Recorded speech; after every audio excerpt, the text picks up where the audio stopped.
All right, Shalom. I want to give all the praise, honor, and glory to Yahweh Bahasham, Yahweh Shai Bahasham Rakakwadash. Double honors to the apostles and elders of Great Millstone who taught me this truth. Shalom to the hopeful elect.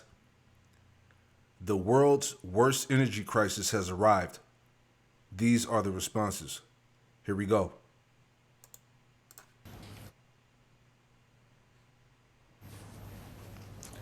The war in West Asia has done something that economists have feared for decades. It has disrupted the flow of energy on a scale never seen before. From Seoul to London, from New Delhi to Beijing, every government is scrambling. None of them have a silver bullet for the problem. The response to the shortage is varied. Some countries are releasing emergency reserves. Some are telling citizens when they can take out their cars. Some are freezing fuel prices before anger spills onto the streets. And at least one country is going in a completely different direction. It believes this crisis is not a problem to manage. Instead, it's an opportunity to transform. Tonight, we break down the tools that various governments are using to survive this shock. The world is running low on energy. And it is not a gradual decline, it is a shock. A war in West Asia has disrupted the flow of energy like nothing before it. How are governments around the world responding to the challenge? The response has been varied, but it falls into a clear pattern. Some countries are controlling supply, others are capping prices. A few are restricting how energy is used, and one has taken a completely different direction altogether. The first tool is supply control. This means governments stepping in to decide where energy goes and where it does not. In India, the government invoked emergency powers. This tool is rarely used, but it allowed the government to redirect energy supplies across the entire system. Refineries were ordered to maximize production of LPG. To protect that supply, India cut gas allocations to industrial users. Factories came second. Kitchens came first. The government also barred households with piped gas connections from refilling LPG cylinders. India also moved to secure its import pipeline. It expanded its energy supply network from 27 countries to 41. The logic is straightforward. Do not depend on any single region. China took a similar approach, but in the opposite direction. Where India restricted what came in, China restricted what went out. It banned the export of refined fuel, keeping its petrol and diesel within its own borders. Japan took a third route entirely. It released supply it had already held in reserve. Prime Minister Sanai Takaichi confirmed the decision this week. Japan announced its biggest ever release of emergency oil reserves. The government approved the release of 15 days' worth of private sector reserves. 3 countries, 3 versions of the same tool, control what moves and where. There you go. The world is running low on energy, man. All right? Shit's about to pop off. Second Ezra chapter 16 and verse 37. Behold, the plagues draw nigh and are not slack. All right? As when a woman with child in the 9th month bringeth forth her son, with two or 3 hours of her birth, great pains compass her womb. Which pains when the child cometh forth, they slack not a moment. All right? And that child being born is referring to the return of the Lord. All right? Yahweh Shah coming back, and also before the Lord returns, all right, you're talking about economic collapse, okay, destruction, war, okay, various forms of calamity playing out on earth. Verse 39, even so shall not the plagues be slack to come upon the earth. And we see that now. Even so shall not the plagues be slack to come upon the earth, and the world shall mourn, and sorrow shall come upon it on every side. So this is what we're dealing with, this energy crisis, man. Okay? Food is about to be rationed out. Okay? Gas prices are going to be even higher. All right? Shortages, everything, man. Okay? It says, yeah, we'll leave it there. Let's go back. The second tool is price control. When fuel prices rise sharply, they hit ordinary people the hardest. So governments across the world have moved to limit how much prices can rise, and in some cases bring them down. Spain launched a €5 billion plan that cuts the value-added tax on petrol, reducing the cost at the pump by 30 euro cents per liter. Portugal and Sweden announced similar measures.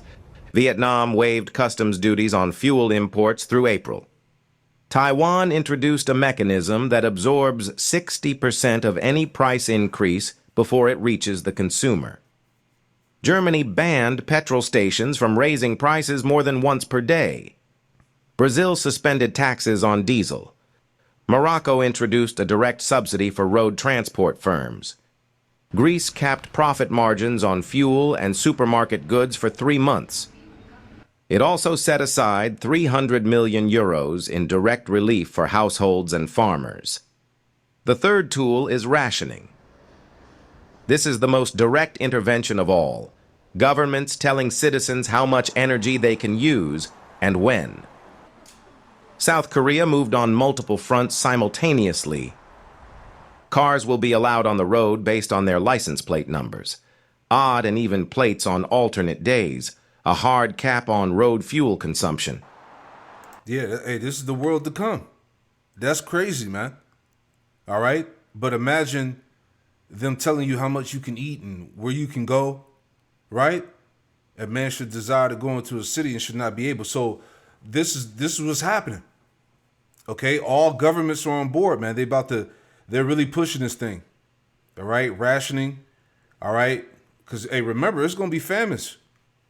Okay, Ezekiel 4:16, moreover, he said unto me, Son of man, behold, I will break the staff of bread in Jerusalem, and they should eat bread by weight and with care, and they should drink water by measure and with astonishment, that they may want bread and water and be astonished with one another and consume away for their iniquity. So it's coming.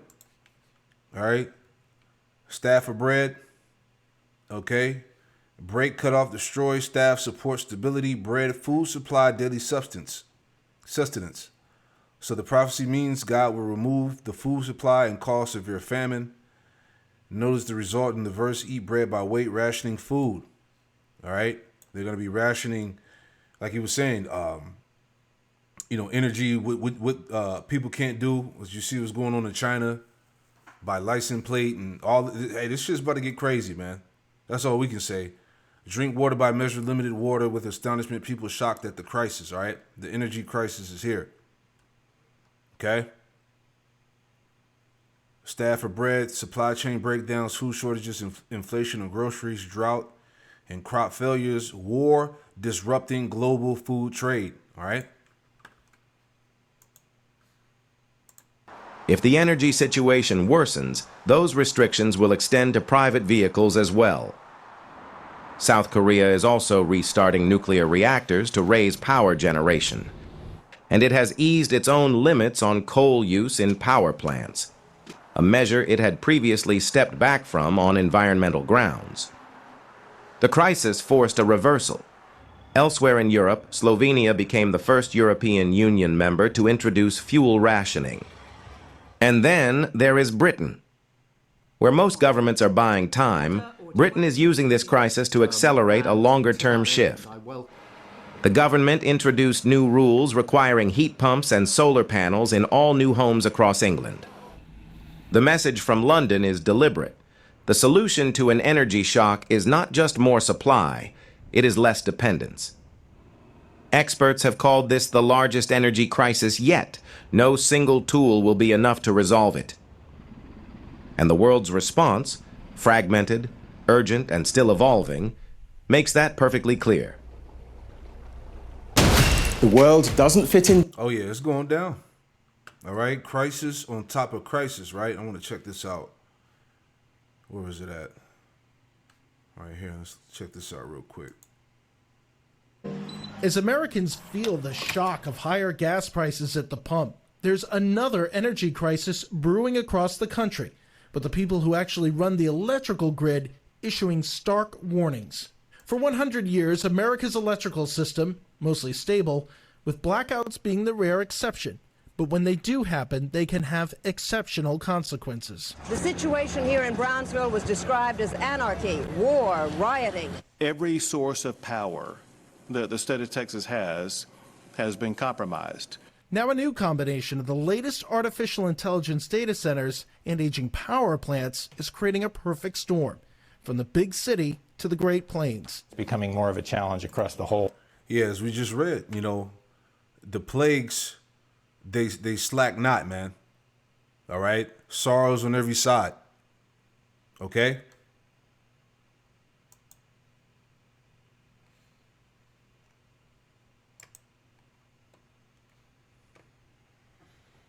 The whole eastern part of the United States. Rich Dewey oversees NISO, which runs the grid in New York. Rich, you say the grid is at an inflection point. What does that mean? Really, it's a confluence of a number of different factors. So we're on the cusp of really new technologies coming onto the grid, and it's really got us concerned about our ability to meet reliability for not only for New York City, but for the state as a whole. Dewey says on a peak day, the demand is 32 to 33,000 megawatts. Now they have proposals for 13,000 more megawatts in demand for AI alone, a nearly 50% increase.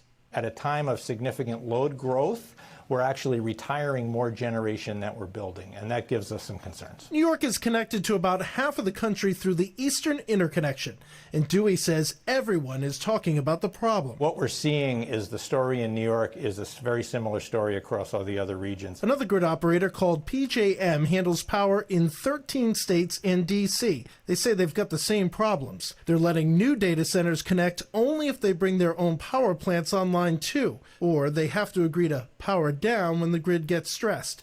Yeah. So you can watch the rest of that. So, hey, I did a lesson going into, the power outages, cyber attacks, all of that. So they're letting you know. Okay, sorrow after sorrow, woes after woes, man. Right? It's not just oil and gas prices. The war in Iran is also having a significant impact on the price of fertilizer, and that's adding even more pressure to American farmers. The Middle East is home to some of the world's largest fertilizer plants. About a third of the world's fertilizer actually passes through the Strait of Hormuz. And the timing here, as farmers are preparing for their spring planting season, that too is important. Higher prices to grow and to transport your food, of course, can also drive up the prices that you pay at the grocery store. Joining me now is John Boyd Jr. He's the founder and president of the National Black Farmers Association. John, it's good to have you back with us this morning. I mean, just walk us through. I was struck by, it's my understanding that most U.S. farms do use fertilizer made in North America, but there was one corn and soybean farmer from Illinois who told CNN he can't even get a price at this point on a key fertilizer component because prices are rising so quickly. What are you seeing? Well, price of fertilizer is up 40%. That's anywhere between $140 and $200 a metric ton. And for the average farmer in this country, that's going to mean an additional $100,000 bottom line cost in this country. And, what's alarming to me is we have, what my staff told me this morning, 194 farm foreclosures pending. And we can't get the help to help them, but we have $1 billion a day for this war. And the reception we're getting from corporate America and foundations is deplorable that they're not coming to the aid of these farmers that are in foreclosure. There you go. Hey, $1 billion for war a day, but they can't feed the people. There you have it, man. This shit's about to get bad, man. All right. 2 Ezra 6 and 22. And it reads, "And suddenly shall the sown places appear unsown. The full storehouses shall suddenly be found empty." All right. Famine, shortages. All right. The energy crisis. Everything's about to be affected. So here on top of all that, now we can't get fertilizer. In my own hometown, I haven't been able to secure an order of fertilizer for my own farming operation. So wow. I'm speaking now as someone who is experiencing this right now. And the Agriculture Secretary told CNN, I believe that, farmers already have purchased fertilizer. They already have it. And she's out of touch if she really believes that, because I'm telling you, the farmers that I met with this past weekend, none of them had secured fertilizer for this year, and many were behind in their farm notes. So this is a farm crisis, you know. In any other part of the world, if you know, we lose 15,000 farms last year, that would be a national crisis. But here at home, it just doesn't seem to get the attention that it deserves from the American people. Yeah, farm crisis, man. The Lord said he was going to break the staff of bread. All right, this is where we at, man. You know, more news. All right. The world's deadliest infectious disease is on the rise in the U.S. We discovered its cause 144 years ago. It's a spirit. It's still a massive problem. All right. So, man, the Lord has nothing but terror in store for this place, man. All right. Let's read a little bit of that. Let's jump down, as I saw earlier. It says down here, I think it's at the bottom. Here it goes. It says the United States versus tuberculosis. Tuberculosis spreads through the air, and a cough isn't required to infect someone else. Regular breathing could do the trick, and we know that these devils are putting all types of shit in the air. All right, that's been known about.